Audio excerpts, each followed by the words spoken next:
就是买大一点的，觉得有点小。嗨，我是沙哑小熏熏，欢迎回到我的频道。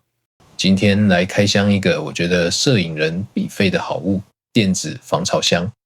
我这次入手的是120公升上下门款，配有滑轨抽屉，加上2层隔板，收纳空间真的很够用。随着我的相机、镜头设备越来越多，与其担心发霉或受潮，不如一次到位做好保护。尤其在北部这种湿气偏重的环境，有一台防潮箱真的差很多。接下来就带大家一起看看它的外观设计、内部配置以及实际使用起来的感受。我们现在都已经装好了，抽屉，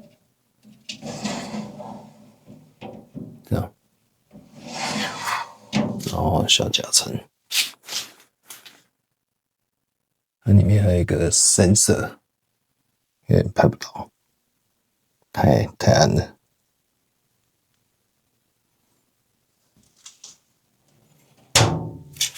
这里有一个它的湿度表，就拿去放箱吧，先锁起来了，不然等下搬的时候它到处跑。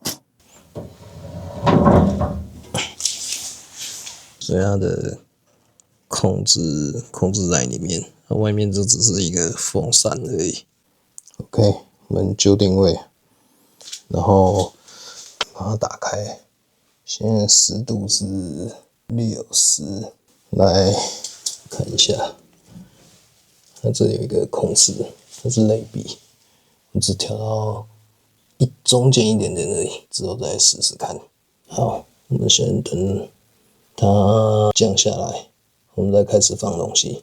OK， 好，东西就转移过来。现在是外面这边的湿度，然后这是机器内的湿度。然后东西真的太多了，多到我都放不下。然后我平常外出的2个包，就我的摄影设备。第一层就是我的各种设备器材，麦克风啊、支架啊、滤镜啊，然后 nano 啊，只有这个抽屉是可以这样打开。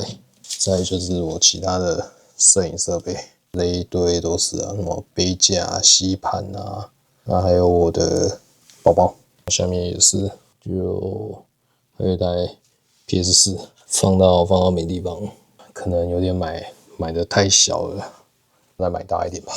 觉得这样子塞一些比较贵的东西有点不够用。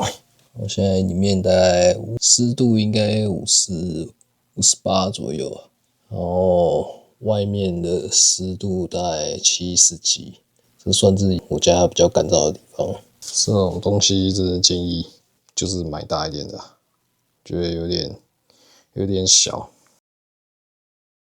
今天的影片就到这边，我是沙哑小熏熏，感谢你的观看，也欢迎帮我把影片看完，按赞、订阅、留言支持一下。